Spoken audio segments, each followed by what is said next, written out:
Assalamualaikum warahmatullahi wabarakatuh. Kembali lagi di channel Portal Dimensi dan tentunya masih bersama saya Kang Slamet di sini. Kali ini Kang Slamet akan menceritakan sebuah kisah mistis yang berjudul Getih Sewu. Setiap darah yang menetes akan menjadi ancaman bagi alam manusia. Cerita ini ditulis oleh Ristori dan sebelum kita masuk ke ceritanya, buat kalian yang belum subscribe channel ini, tekan tombol subscribe-nya terlebih dahulu dan tekan tombol notifikasinya agar kalian tidak ketinggalan cerita terbaru dari Portal Dimensi. Jangan lupa follow Instagram juga karena kita akan sering live gak jelas di sana.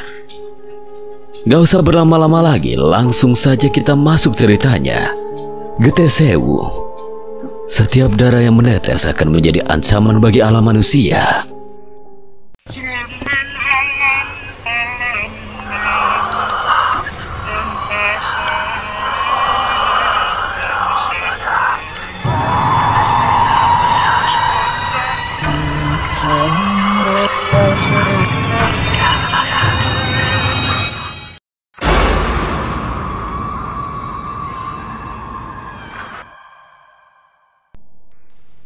Sebuah kisah kelam terukir dalam bayang-bayang masa lalu yang telah lama terlupakan.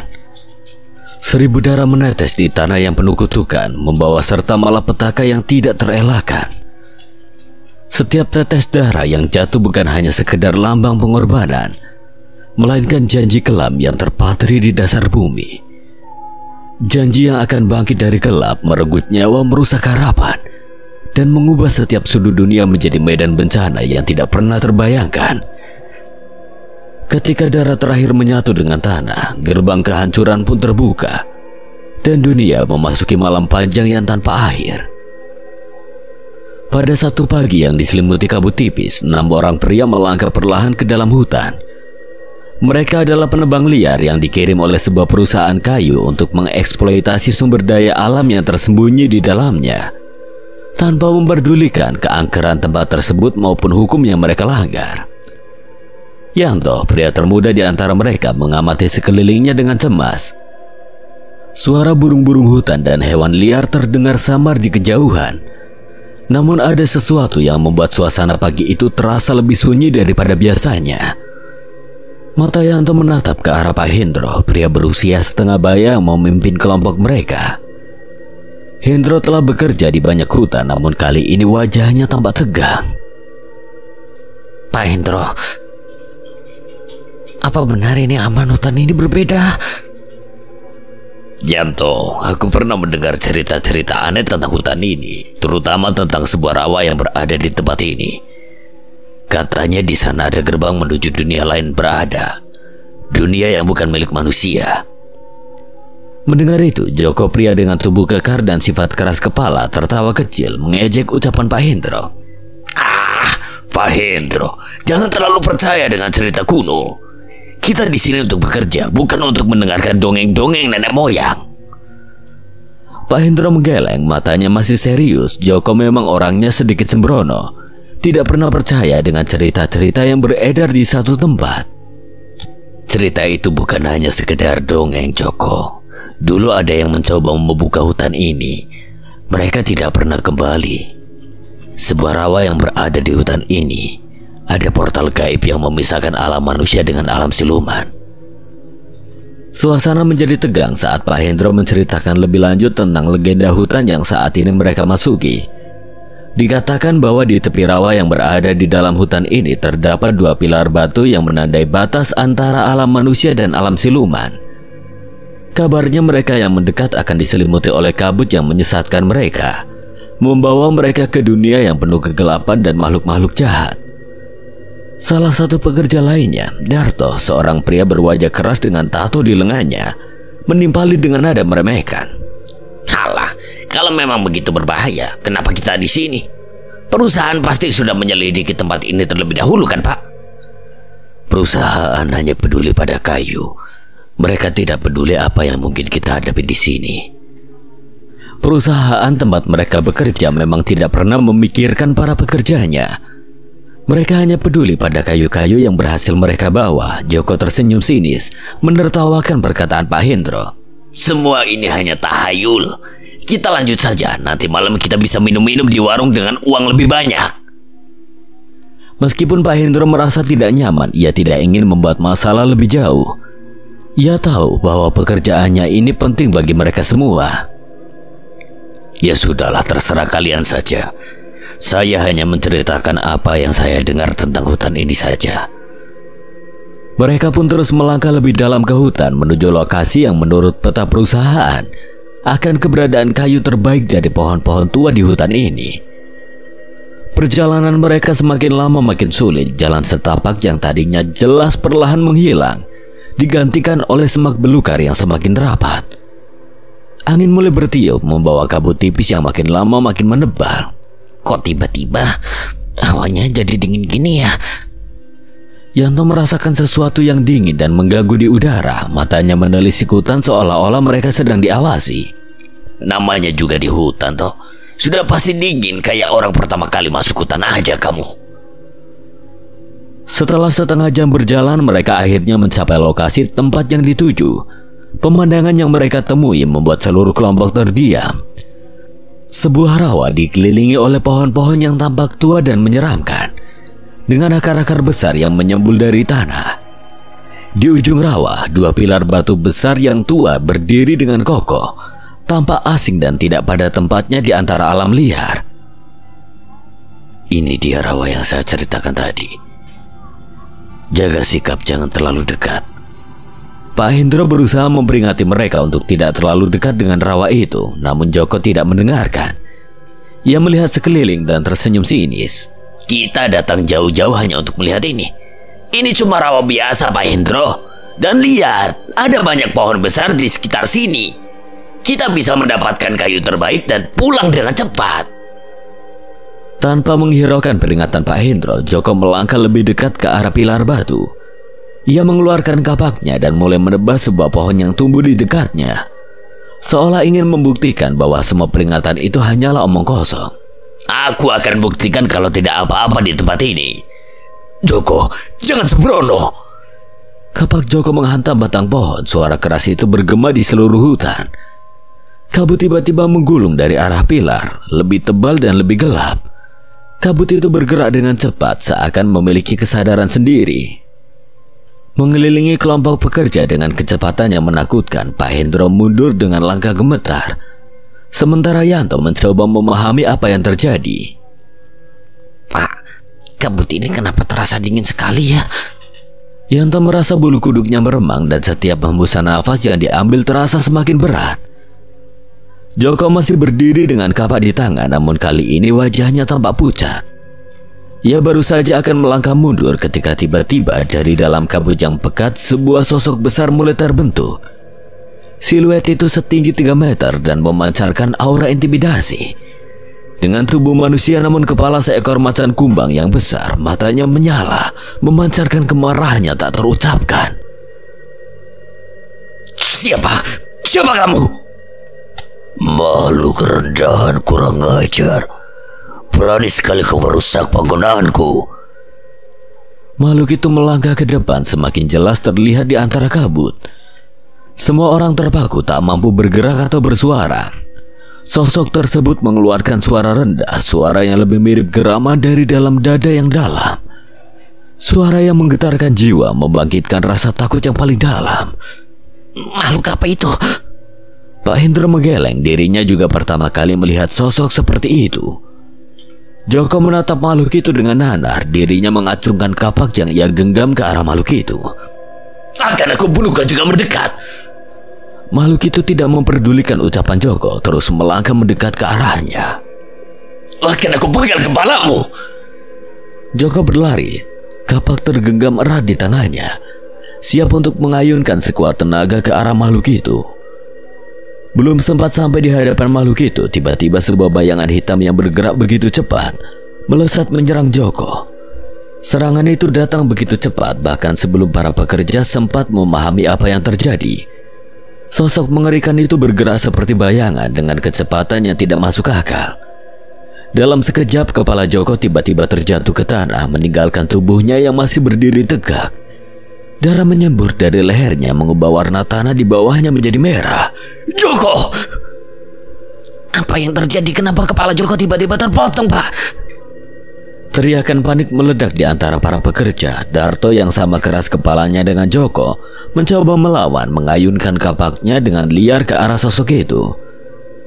Namun usahanya sia-sia. Makhluk tersebut dengan mudah menghindar dan dalam satu gerakan cepat, kepala Darto pun terpisah dari tubuhnya. Jeritan terendamnya hanyut dalam derasnya darah yang memancar. Satu persatu, para pekerja lainnya menjadi korban. Pak Hendro yang mencoba melarikan diri tersandung akar pohon dan jatuh. Sebelum ia bisa bangun, sosok itu sudah berada di atasnya. Tidak, jangan bunuh saya.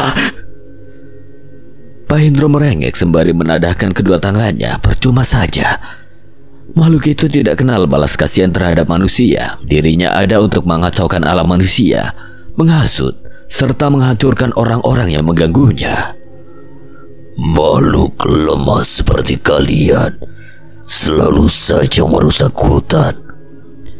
Sudah saatnya kami yang akan mengambil alih hak kami kembali. Dengan satu sapuan tangan, kepala Pak Hendro pun terlepas menggelinding di atas tanah berlumpur. Yanto yang berdiri terpaku di tempatnya akhirnya tersadar dari keterkejutannya. Ia berlari sekuat tenaga, matanya menatap lurus ke depan, mencoba melarikan diri dari neraka yang tiba-tiba muncul di hadapannya. Suara jeritan teman-temannya yang tersisa terus membayang di telinganya, membuatnya hampir gila ketakutan.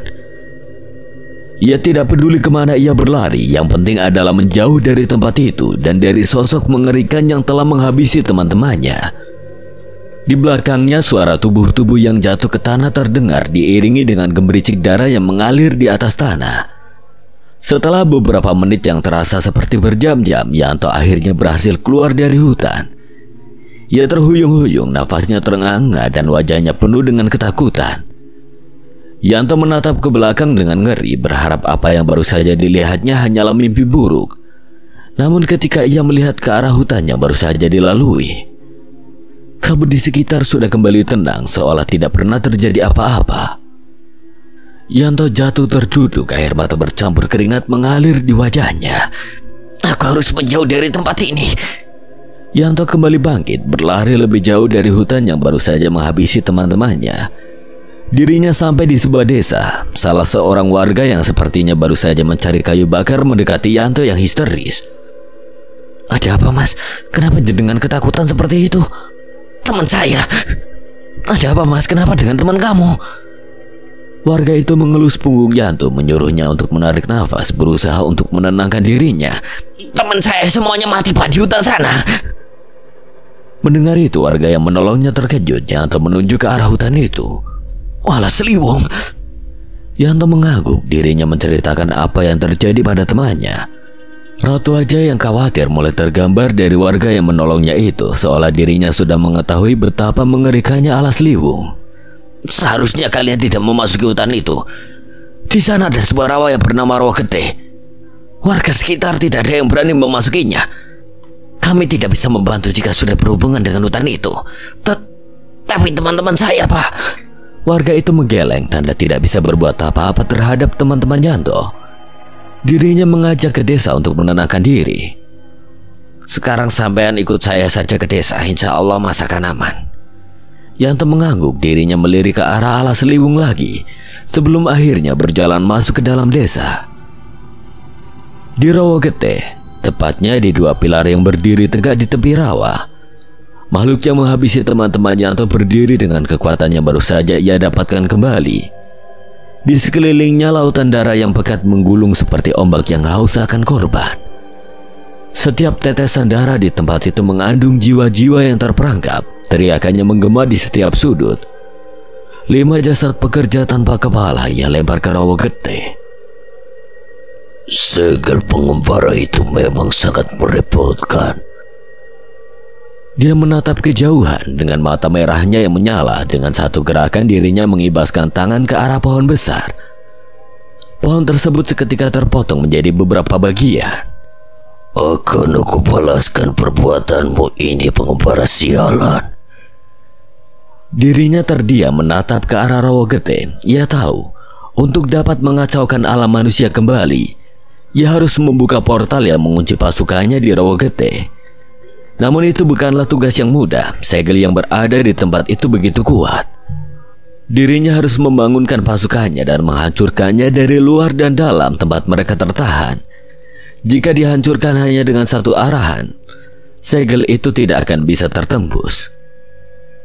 Darah 1000 makhluk hidup.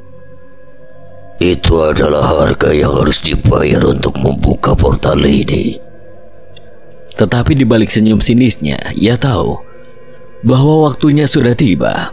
Selama bertahun-tahun ia mempersiapkan rencana ini. Merencanakan kebangkitannya akan membuat seluruh alam manusia bertekuk lutut di bawah kekuasaannya. Bangsa siluman akan bangkit kembali dan alam manusia akan jatuh dalam kekacauan yang tidak terbayangkan. Desa Girimaya. Malam itu desa Girimaya diselimuti oleh kesunyian yang mencekam. Angin malam berhembus pelan namun membawa hawa dingin yang menusuk tulang. Cahaya rembulan tertutup awan gelap hanya menyisakan kegelapan yang pekat. Desa yang biasanya tenang dan damai kini terasa penuh dengan kegelisahan yang tidak dapat dijelaskan. Penduduk desa memilih untuk tidak keluar rumah, menutup pintu dan jendela rapat-rapat, seolah-olah takut akan sesuatu yang tidak terlihat namun terasa hadir. Di ujung desa, dua orang warga, Sarmo dan Karjo, sedang berjalan perlahan menuju rumah mereka. Keduanya baru saja kembali dari sawah, tempat mereka bekerja hingga larut malam. Aduh, aku pegel kabeh, Kang. Ya namanya juga kerja, Jo. Mesti capek. Dengan langkah berat, mereka melewati jalan setapak yang membentang di antara pepohonan hutan yang dikenal sebagai Alas Waranggono. Alas Waranggono bukanlah hutan biasa, dikenal dengan keangkerannya. Hutan ini sudah lama menjadi sumber cerita-cerita mistis di kalangan penduduk desa. Di siang hari hutan ini terlihat seperti hutan-hutan biasa, tetapi begitu malam tiba, suasananya berubah drastis. Pepohonan yang menjulang tinggi seolah-olah menjadi dinding raksasa yang memenjarakan kegelapan. Tidak ada yang berani memasuki hutan ini sendirian, apalagi saat malam. Namun Sarmo dan Karjo tidak punya pilihan lain. Jalan setapak yang melintasi Alas Waranggono adalah satu-satunya jalan tercepat menuju rumah mereka. Meskipun hati mereka dipenuhi rasa takut, mereka tetap melangkah dengan harapan bisa segera sampai di rumah masing-masing. Waranggono ini memang selalu menyeramkan juga, Kang. Karjo mencoba berbicara untuk mengurangi rasa takut yang mulai merayapi dirinya. Sarmo mengangguk pelan, matanya terus mengawasi sekeliling dengan waspada. Iya, Jo. Tapi kamu tidak usah khawatir. Katanya di hutan ini ada siluman yang menjaga warga desa. Siluman yang dulu pernah menggagalkan tragedi tebang jiwa ya, Kang. Dah usah dibahas lagi. Keduanya terus berjalan dalam diam. Suara langkah kaki mereka terdengar jelas di antara gemerisik dedaunan kering yang tertiup angin. Sesekali terdengar suara burung hantu yang membuat mereka semakin gelisah. Semakin jauh mereka melangkah, semakin terasa beratnya keheningan yang menyelimuti hutan ini. Kang, oke ada yang kerayo. Wis fokus jalan aja. Jangan berpikiran yang aneh-aneh. Kegelisahan semakin merayapi Karjo. Sarmo meski juga merasakan hal yang sama dengan Karjo, berusaha tetap tenang namun tanpa mereka sadari, ada sesuatu yang bergerak dalam kegelapan, sesuatu yang mengintai, menunggu saat yang tepat untuk menunjukkan diri. Di tengah kegelapan Alas Waranggono, bayangan-bayangan aneh mulai muncul seolah-olah diciptakan oleh malam itu sendiri. Di balik pepohonan, dari balik kabut tipis yang perlahan menyelimuti hutan, tiga sosok muncul. Sosok ular dengan tubuh panjang dan melingkar, sisik-sisiknya berkilau seperti perak di bawah sinar rembulan yang tertutup awan. Tiba-tiba muncul, matanya berwarna kuning menyala, memancarkan tatapan penuh kebencian. Namun yang paling mencolok adalah asap hitam yang keluar dari tubuhnya, menambah kesan mengerikan. Di sampingnya muncul siluman ular yang lain, namun dengan tubuh lebih besar dan warna sisik yang gelap. Matanya berwarna merah menyala dan ia menggeliat-geliat di tanah dengan gerakan yang cepat dan licin. Asap hitam juga keluar dari tubuhnya, menyebar ke segala arah dan membuat udara di sekitar mereka terasa berat. Di udara terbang rendah di atas mereka, sosok seperti kelelawar raksasa dengan sayap yang lebar dan cakar yang tajam.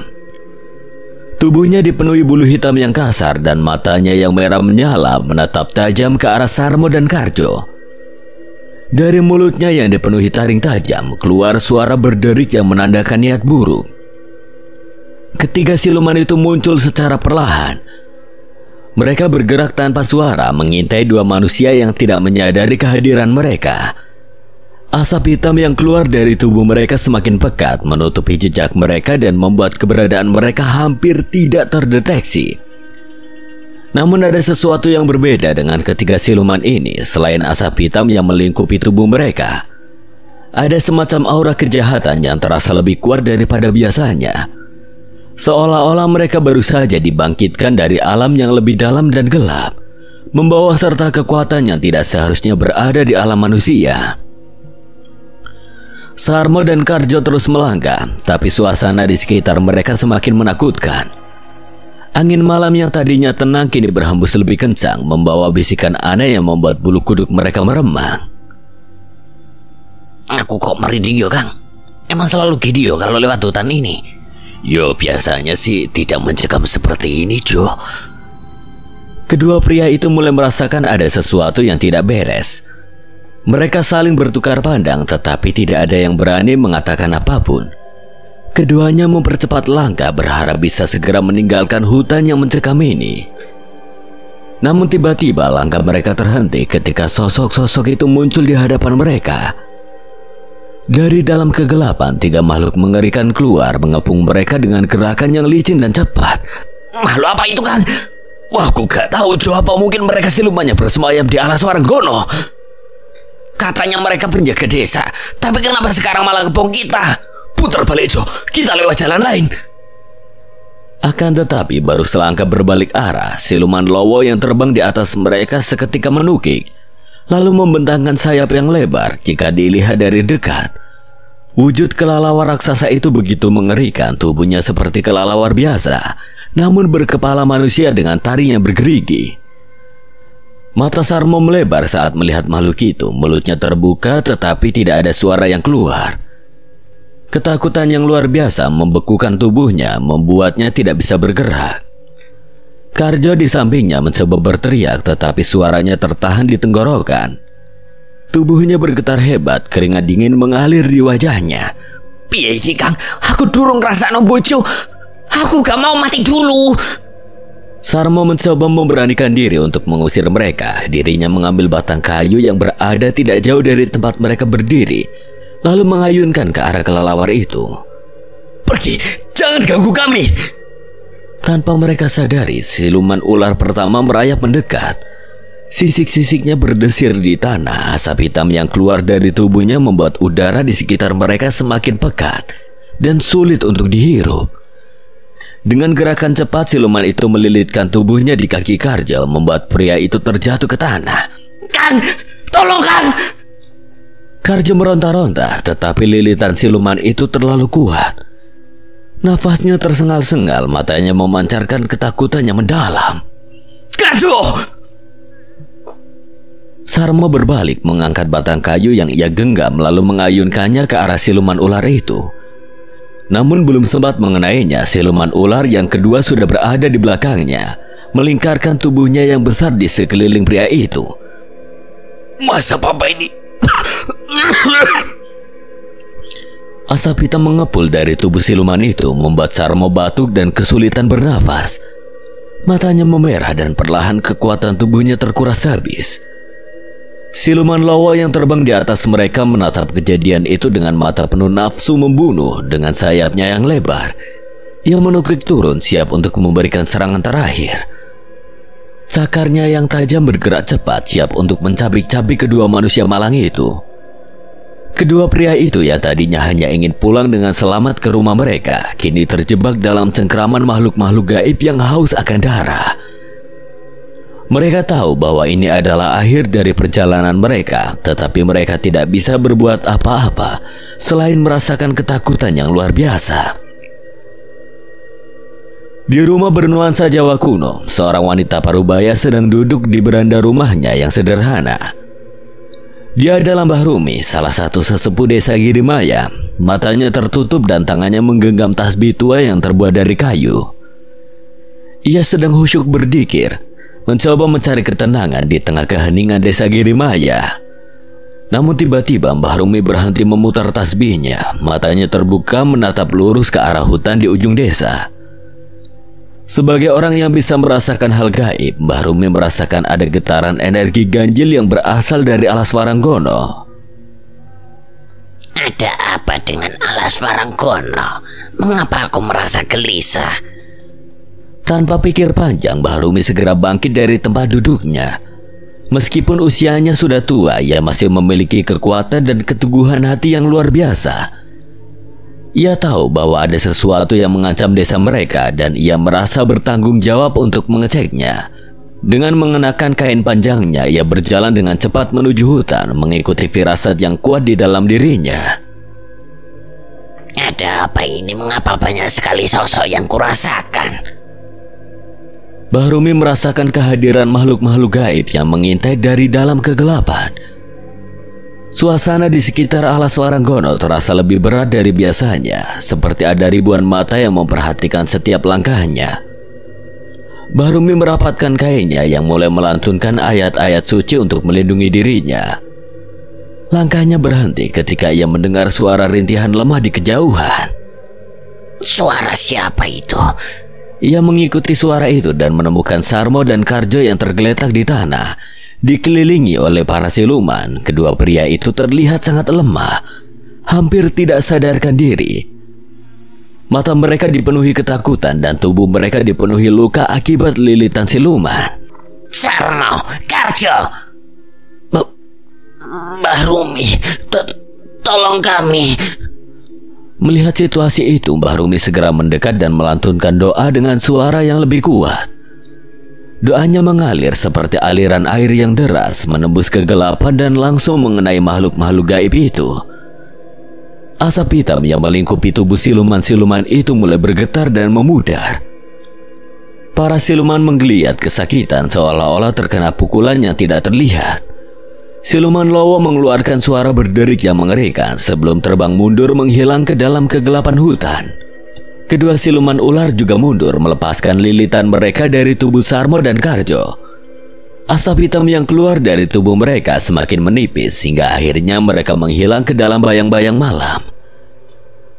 Mbah Rumi menghampiri Sarmo dan Karjo yang sudah tidak berdaya. Dengan cepat ia memeriksa kondisi mereka dan mencoba menenangkan mereka dengan kata-kata lembut. Bagaimana keadaan kalian? Napas kami terasa sesak, Mbah. Tarik nafas dalam-dalam lalu keluarkan perlahan. Tenangkan diri kalian dan segera pergi dari tempat ini. Namun sebelum ia bisa membawa mereka keluar dari hutan, tiba-tiba Mbah Rumi merasakan sesuatu yang dingin melilit kakinya. Karjo yang melihat itu segera memperingati Mbah Rumi. Mbah, ada ular di kaki Mbah Rumi. Ia menunduk dan melihat ular seukuran jempol kaki membuka mulutnya. Dengan gerakan cepat dan tidak terduga, sebelum Mbah Rumi bisa bereaksi, ular itu menggigit kakinya dengan keras. Taringnya menancap dalam di kulitnya. Rasa sakit yang luar biasa langsung menjalar ke seluruh tubuhnya, membuatnya jatuh tersungkur. Mbah Rumi! Doa-doa yang dilantunkan Mbah Rumi terhenti seketika dan tubuhnya mulai melemah. Racun dari gigitan siluman itu menyebar cepat, menghitamkan kulit di sekitar luka. Mbah Rumi mencoba menahan, tetapi kesadarannya semakin memudar. Dalam hitungan detik, kesadarannya menghilang dan ia jatuh pingsan di samping Sarmo dan Karjo. Jo, ayo kita bawa Mbah Rumi menjauh dari sini. Karjo mengangguk. Mereka kembali berdiri, bekerja sama membawa tubuh Mbah Rumi yang tidak sadarkan diri. Malam itu, alas Waranggono menjadi saksi dari serangan yang mengerikan. Meninggalkan Mbah Rumi dalam kondisi yang kritis, kegelapan telah menunjukkan kekuatannya. Dan ancaman besar mulai merayap ke desa Girimaya, membawa serta teror yang tidak terelakkan. Langit pagi di atas desa Girimaya masih terlihat suram ketika Mahendra, Aswan, Kuncoro, dan Reza bergegas menuju rumah Mbah Rumi. Hawa dingin menyelimuti jalan setapak yang mereka lewati. Seolah-olah desa itu sendiri merasakan kegelisahan yang mereka bawa. Pikiran mereka dipenuhi kecemasan setelah menerima kabar dari Laras tentang serangan siluman di desa itu. Kabar itu begitu mendadak dan mengejutkan, sehingga keempat sahabat ini tidak punya pilihan selain segera berangkat. Laras terdengar sangat khawatir semalam. Tapi mengapa bangsa siluman alas Waranggono menyerang desa Girimaya? Itu bukan hal biasa. Terakhir kali aku berlatih dengan Kirara, desa masih baik-baik saja dan bangsa siluman di sana juga tidak ada yang aneh. Kita semua tahu, Kirara dan para pengikutnya pernah membantu kita saat tragedi Tembang Jiwo. Mereka adalah sekutu kita, bukan musuh. Aku tidak bisa mempercayai kabar ini begitu saja. Tragedi Tembang Jiwo adalah peristiwa yang masih segar dalam ingatan mereka. Saat itu warga desa hampir menjadi tumbal dari sosok sinden terkutuk yang ingin membangkitkan kekuatannya melalui nyanyian kematian. Dengan bantuan Kirara dan siluman-siluman lain dari alas Waranggono, Mahendra dan teman-temannya berhasil menghentikan ritual tersebut dan menyelamatkan desa dari kehancuran. Apa mungkin stok makanan mereka udah habis, jadi kembali ke sifat liar mereka? Apalagi siluman di sana celamitan. Mereka tidak makan manusia, Gemblung. Ya sopo ngerti orangnya diserang itu membawa pisang terus mereka minta gak dikasih. Jangan samakan siluman di sana dengan kamu dan Kuncoro. Reza melirik kecut dari kaca spion yang berada di dalam mobil ke arah Mahendra. Sedangkan Kuncoro dirinya hanya menoleh sejenak lalu berpaling kembali ke arah jendela. Pantatnya goyang-goyang seolah terlihat tidak nyaman. Kamu kenapa, Kuncoro? Kok kayak gelisah gitu duduknya? Kerawitan stadium Papandra. Mahendra dan Aswan seketika tertawa. Kuncoro tidak bisa membalas perkataan Reza jika sedang di dalam mobil. Membuka mulutnya sedikit saja, mungkin isi perutnya akan langsung keluar. Wis tuwa kerawitan. Suasana yang sebelumnya penuh dengan rasa khawatir kini sedikit reda. Reza dan Kuncoro memang selalu saja bisa mengubah suasana apapun masalahnya. Jalan menuju desa Girimaya terasa lebih panjang dari biasanya. Mereka melewati hamparan sawah yang mulai tertutup kabut tipis dari pepohonan yang menjulang tinggi di sepanjang jalan, seolah menyembunyikan sesuatu yang tidak terlihat. Semakin dekat mereka ke desa, semakin tebal kabut yang menyelimuti mereka, menambah aura misteri dan ketidakpastian. Avanza Geboy akhirnya tiba di halaman rumah Mbah Rumi. Sebuah rumah kayu tua bernuansa Jawa kuno yang dikelilingi pohon besar. Di teras rumah itu terlihat dua orang warga desa yang tampak duduk dengan raut wajah yang cemas. Di samping mereka berdiri Laras dan Rina yang berbicara dengan nada panik. Begitu Mahendra dan yang lainnya keluar dari mobil, Laras dan Rina segera menghampiri mereka. Wajah Laras terlihat penuh kekhawatiran, tetapi ada juga sedikit kelegaan saat melihat Mahendra. Mahendra? Loh, Laras? Mahendra menoleh dengan wajah terkejut sekaligus senang. Terkejut karena Laras berada di sini tanpa memberitahunya, senang karena melihat senyuman manis dari kekasihnya itu. Syukurlah kalian datang tepat waktu. Kok kamu kesini, Ras? Rina minta ditemenin untuk melihat keadaan Mbah Rumi. Dari semalam dia tidak bisa tidur karena memikirkan Mbah Rumi. Mahendra melirik ke arah Rina, wajahnya terlihat lesu sekali. Kelopak matanya menghitam menunjukkan kekhawatiran yang begitu mendalam. Rina merentangkan tangan ke arah Mahendra ingin memeluknya, namun setelah melirik ke arah Laras, dirinya tidak jadi melakukannya. Rina berpaling ke arah Reza dan Kuncoro yang menyeringai siap untuk menampani rentangan tangan Rina. Seolah tidak melihat keberadaan mereka, Rina justru melengkapinya lalu memeluk Aswan. Kirain mau meluk aku. Reza dan Kuncoro memasang wajah datar, kecewa Rina tidak memeluknya, sedangkan Aswan yang dipeluk merasa canggung. Tak bilangin Lastri luan. Kuncoro menyipitkan mata ke arah Aswan yang seketika membuat dirinya panik. Wajah seorang pendekar yang gagah seketika menjadi kikuk. Tolongin Mbah Rumi, aku gak mau kehilangan Mbah Rumi. Iya Rin, kita tolongin. Tapi tolong aku juga, jangan peluk. Aku udah ada yang punya. Iya maaf. Rina melepaskan pelukannya, wajahnya sedikit memerah, tidak tahu kalau Aswan sudah memiliki kekasih. Mahendra dan Laras hanya tertawa kecil melihat kejadian itu. Aswan merasa lega sedangkan Kuncoro dan Reza cekikikan sembari mengancam Aswan. Udah ayo masuk, Mbak Rumi sangat membutuhkan bantuan kalian. Ayo, aku juga ingin melihatnya. Semua orang setuju dan mereka pun bergerak cepat memasuki rumah tua itu. Langkah-langkah mereka terdengar geberisik di lantai kayu rumah Mbah Rumi yang tua. Rumah ini penuh dengan kenangan masa lalu, tempat di mana mereka dulu berkumpul untuk menghadapi berbagai ancaman gaib. Sekarang rumah ini terasa lebih sunyi dan mencekam, seolah-olah dipenuhi bayangan masa lalu yang belum selesai. Sebelum menuju kamar Mbah Rumi, Mahendra dan yang lain sempat berhenti sejenak di ruang tamu. Sudah lama sekali tidak ke sini. Iya, jadi teringat tragedi Tembang Jiwa. Mereka teringat kembali pada tragedi Tembang Jiwa, peristiwa mengerikan yang hampir saja menewaskan seluruh penduduk desa. Sinden terkutuk yang mencoba bangkit dari kematian melalui tembang mistis hampir saja berhasil, jika bukan karena upaya keras mereka dan bantuan dari Kirara serta para siluman dari alas Waranggono. Kini dengan adanya serangan siluman di desa, kenangan tentang tragedi Tembang Jiwa kembali menghantui mereka. Udah ayo, kita lihat keadaan Mbah Rumi, nostalgianya nanti lagi. Mereka semua bergerak menuju kamar belakang rumah, tempat di mana Mbah Rumi berada. Mahendra merasakan kegelisahan yang mendalam ketika memasuki kamar itu. Aroma kemenyan dan ramuan herbal memenuhi udara. Mbah Rumi! Mahendra terkejut. Mereka berjalan mendekati ranjang tempat Mbah Rumi terbaring dan pandangan mereka tertuju pada tubuh wanita tua itu yang terlihat sangat lemah. Di atas ranjang kayu yang sederhana, Mbah Rumi terbaring lemah, tubuhnya tampak kurus, seolah-olah seluruh energi hidupnya telah disedot oleh sesuatu yang tidak terlihat.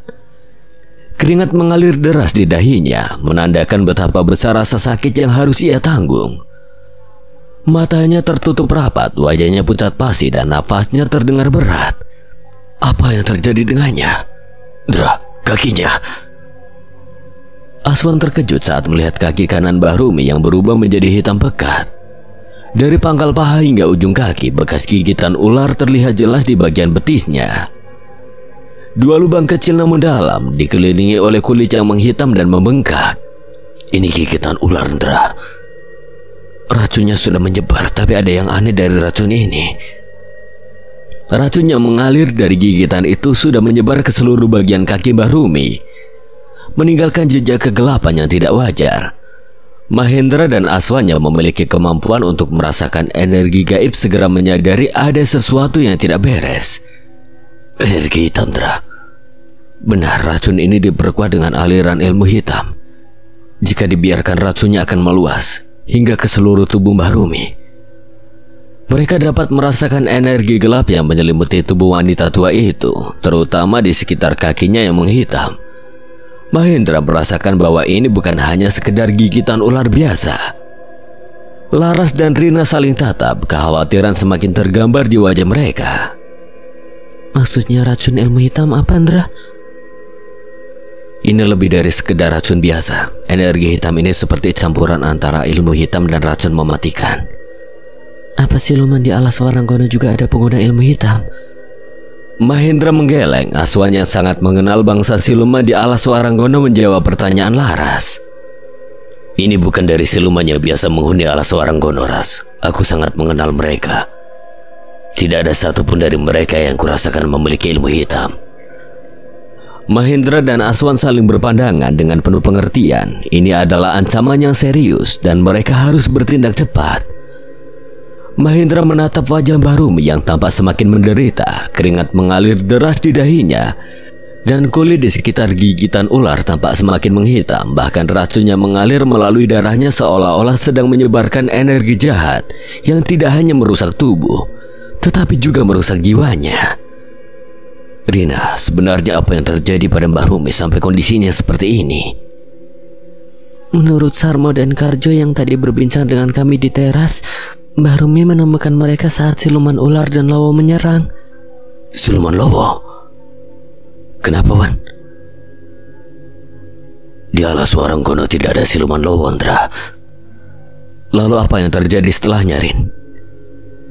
Mbah Rumi mencoba melindungi mereka dengan kemampuannya dan berhasil melepaskan mereka dari jeratan siluman ular. Tapi tiba-tiba ada siluman ular lain berhasil menggigitnya, lalu membuat Mbah Rumi seketika tidak sadarkan diri.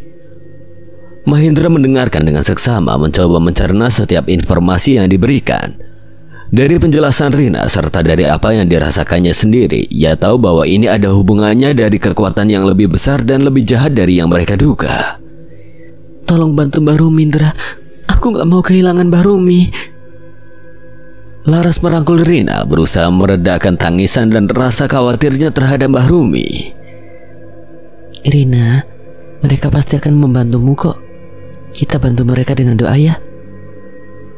Benar yang dikatakan Laras, Rina. Bagaimanapun kesembuhan hanyalah pemberian dari Yang Maha Kuasa. Kami hanya perantara saja. Rina mengangguk lalu menyeka air matanya. Mahendra mempersiapkan diri untuk memulai proses penyembuhan. Ia tahu bahwa waktu sangatlah berharga dan kondisi Mbah Rumi semakin memburuk dengan cepat. Tanpa ragu, Mahendra mengeluarkan tasbih miliknya lalu mengenakan cincin Pancasona. Wan, bantu aku, aliri kaki Mbah Rumi dengan amalan pemutih. Aswan berdiri di samping Mahendra siap membantu dengan amalan pemutih.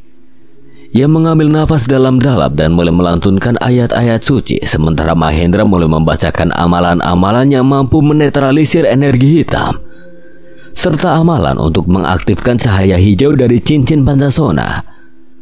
Suara Mahendra yang rendah dan berirama menciptakan getaran spiritual yang langsung terasa di dalam ruangan.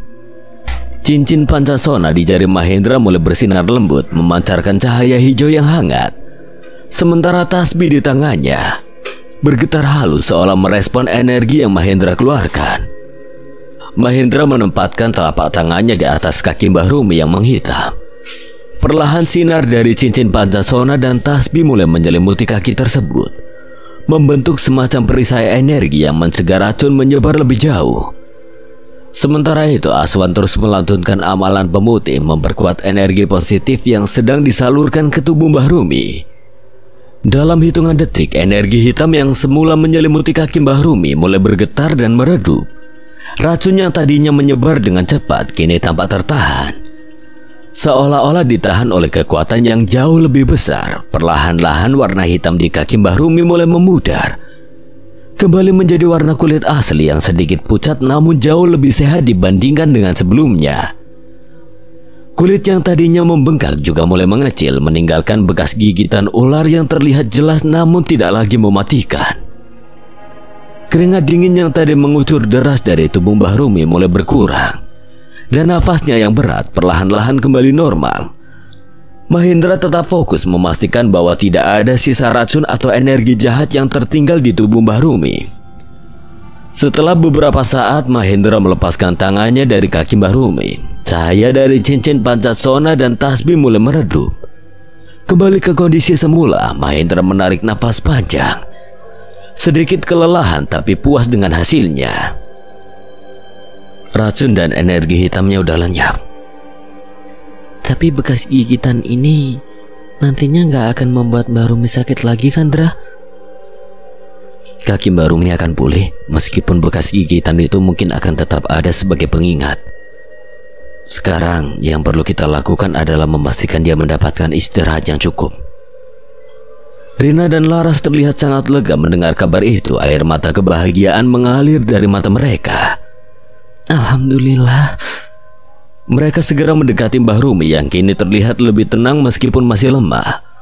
Laras memegang tangan Mahendra dengan erat, seolah-olah berterima kasih tanpa harus mengucapkan sepatah kata pun. Mahendra tersenyum kecil kemudian menatap Aswan yang juga terlihat puas dengan hasil kerja mereka. Namun di balik senyuman mereka, keduanya tahu bahwa masalah yang lebih besar sedang mengintai. Sesuatu yang sangat gelap telah menguasai alas Waranggono dan mempengaruhi siluman-siluman yang tadinya menjadi pelindung desa. Ini belum selesai. Kita harus mencari tahu apa yang terjadi di alas Waranggono. Bisik Aswan pada Mahendra. Mahendra mengangguk pelan. Mereka telah menyelamatkan Mbah Rumi, tetapi bayangan kegelapan yang lebih besar masih mengancam di luar sana. Ras, aku sama Aswan ingin ke alas Waranggono untuk melihat keadaan di hutan barat. Kami juga ikut, Ndra. Iya, jika sudah berurusan dengan hal gaib, silitku gatel loh. Di mana-mana tangannya yang gatel untuk bergerak, Rojo. Lo lah wong silitku sing gatel loh. Terserah kamu wis lah. Ya sudah, kalian hati-hati ya. Aku akan nunggu di sini, sekalian nemenin Rina. Kamu yang hati-hati ya. Iya. Setelah mengobati Mbah Rumi, aku, Aswan, Kuncoro, dan Reza segera beranjak menuju alas Waranggono. Kami semua tahu situasi di desa semakin tidak menentu, dan hanya dengan menghadapi masalah ini langsung di sumbernya kami bisa menemukan jawaban. Mbah Rumi sudah selamat, tapi di luar sana sesuatu yang jauh lebih besar sedang bergerak di dalam kegelapan. Kami semua merasakan kecemasan yang sama, namun Aswan terlihat paling gelisah. Ada apa, Wan? Kenapa kamu gelisah seperti itu? Aku punya firasat buruk tentang apa yang terjadi di sana. Tenangkan dirimu, tidak perlu terburu-buru seperti itu. Aku tahu kamu khawatir terhadap Kirara, tapi jangan sampai emosi mengendalikan dirimu. Aswan mengangguk. Aku mengerti kalau dirinya cemas dengan keadaan sahabatnya di sana. Namun kami juga harus bisa mengendalikan diri untuk menghadapi ancaman yang akan kami hadapi ini. Iya Wan, tidak usah cemas. Nih pisang. Biasanya kalau perut kosong pikirannya suka kemana-mana. Aswan menampani pisang yang diberikan Reza dengan raut wajah heran. Aku pun juga sama seperti Aswan. Kuncoro dengan santainya melangkah melewati kami sembari menenteng 2 sisir pisang. Kamu dapat pisang dari mana? Jangan bilang nyolong di kebun orang. Enak baik, kita gak nyolong. Wong tadi aku ngambil di rumah Mbak Rumi. Kata Rina dibawa aja gak popo. Kan lumayan buat cemilan. Sekalian buat ngasih siluman babi rambut gondrong biar gak emosian. Aku dan Aswan saling tatap, hanya bisa menggeleng jika sudah menyatu kembali dengan 2 pendekar Lembanyengat ini. Siluman di sana kan celamitan, gak bisa lihat orang makan dengan tenang. Jadi kita bawa banyak biar gak kehabisan stok. Yo wes lah skarpmu. Sini aku minta 1. Reza memberiku 1 buah pisang. Setelah membantu Mbah Rumi, perutku juga agak sedikit merasa lapar. Jadi lumayan juga untuk mengganjal perut selama perjalanan. Alas Kulon Waranggono bukan tempat yang asing bagi kami, terutama bagi Aswan. Di sanalah dia berlatih dengan Kirara, sosok macan Jawa yang dulu membantu kami dalam tragedi Temang Jiwo. Aku bisa melihat kekhawatiran di wajah Aswan. Dia merasa sesuatu yang salah sudah terjadi. Tapi saat ini kami hanya bisa berharap bahwa kekhawatiran itu tidak benar. Padahal dulu kita pernah kesini, tapi kok rasanya kayak masuk hutan yang berbeda yo. Iya bener, hawanya lebih dingin Yos ya. Aku dan Aswan hanya saling melempar pandang. Perjalanan ke hutan barat memang selalu membawa suasana yang tenang. Namun kali ini suasana itu terasa berbeda. Ada semacam tekanan yang tidak terlihat, seolah kami sedang diawasi dari balik bayangan. Udara terasa lebih dingin dari biasanya, dan angin yang berhembus membawa bisikan-bisikan aneh yang sulit untuk diabaikan. Kayaknya mereka udah bisa sedikit merasakan hal ganjil antara. Mbah Arya sudah melatih mereka dengan tekun, jadi wajar saja mereka jadi sedikit lebih peka. Kami berjalan dengan cepat melewati pohon-pohon besar yang membentuk lorong alami menuju jantung hutan. Semakin dalam kami masuk, semakin kuat perasaan aneh itu. Seolah-olah hutan ini bukan lagi tempat yang sama seperti yang kami kenal. Aswan terus memimpin di depan. Langkahnya mantap meskipun aku tahu pikirannya sedang kacau. Ada yang salah di sini. Kenapa, Wan? Ini bukan energi hutan yang biasa aku rasakan ketika ingin berlatih dengan Kirara. Aku merasakan hal yang sama. Rasanya aneh, seolah-olah hutan ini sedang dipenuhi oleh energi yang bukan berasal dari alam semesta ini. Aswan pasti lebih merasakannya. Hutan barat adalah tempat di mana dia dulu berlatih dengan Kirara, tempat di mana energi alam seharusnya murni dan penuh kedamaian. Pepohonan di sekitar kami tampak lebih menyeramkan dari biasanya. Daun-daun mereka tampak layu. Suara-suara alam yang biasanya terdengar kini digantikan oleh keheningan yang mencekam. Dulu tempat ini selalu penuh dengan suara burung dan hewan liar.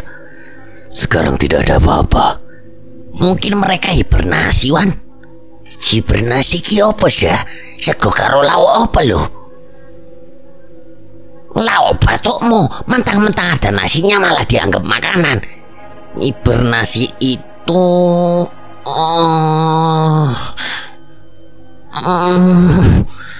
hibernasi kok apa Ndra? Gemblung, kamu yang ngomong duluan tapi kamu nggak tahu artinya. Hibernasi itu kondisi di mana hewan memperlambat fungsi tubuhnya secara drastis untuk menghemat energi, terutama selama musim dingin. Nah, iku coro artinya. Tak kira sego lauk apa ngono lho. Wes ayo jalan lagi. Kenapa jadi ngomongin hibernasi? Kami melangkah lebih jauh, semakin dalam ke dalam hutan barat.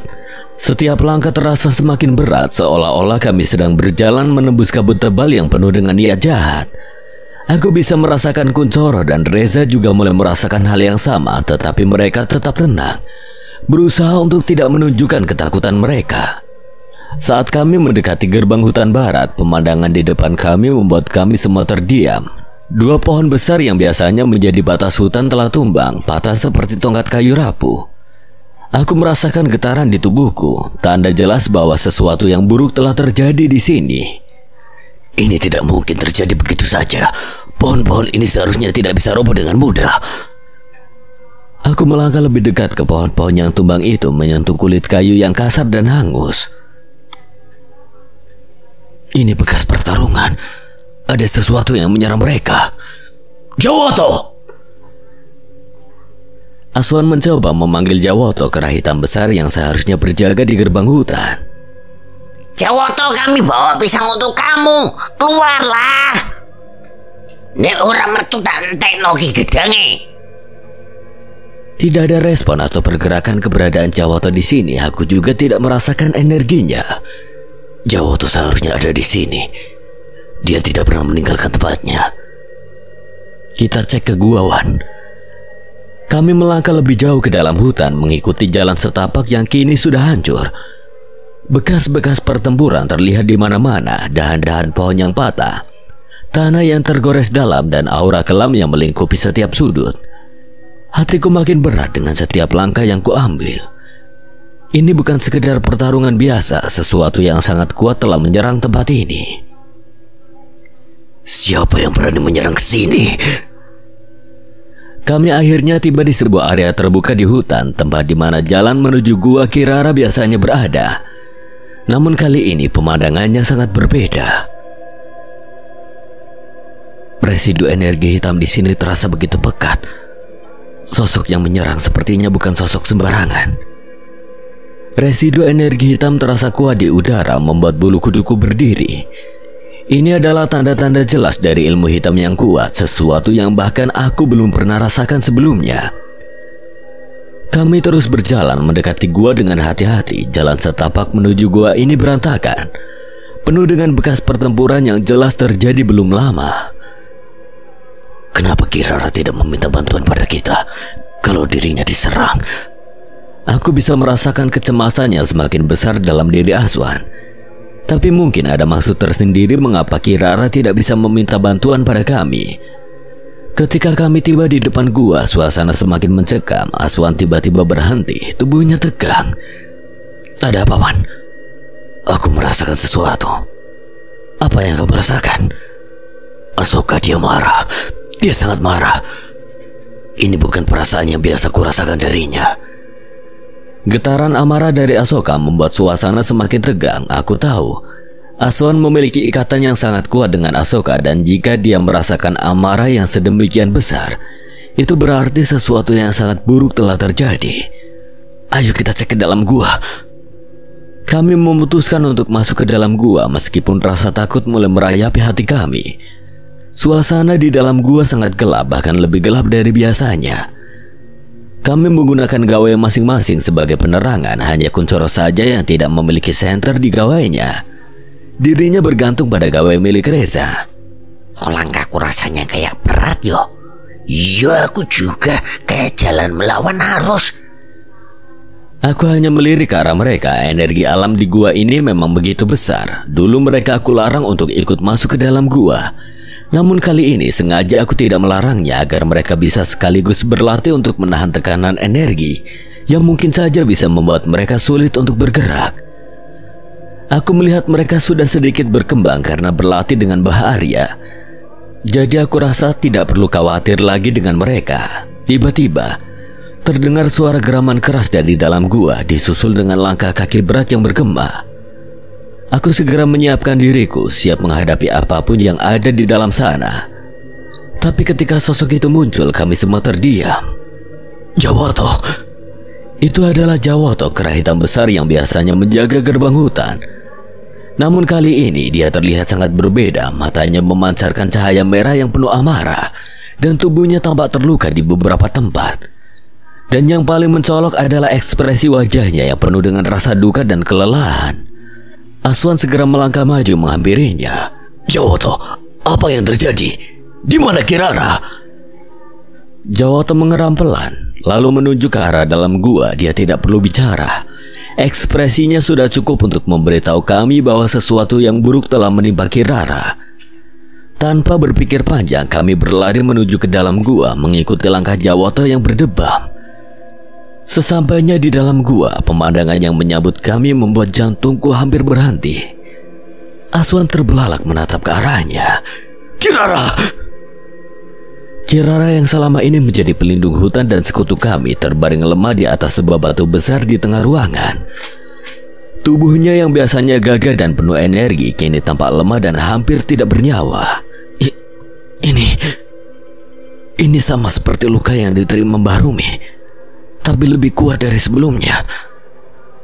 Setengah dari tubuh Kirara telah menghitam persis seperti yang kami lihat pada Mbah Rumi. Namun ini jauh lebih parah. Racun yang sama telah menyebar dengan kekuatan yang jauh lebih besar. Aswan mendekati Kirara dengan hati-hati, sementara aku berdiri di sampingnya.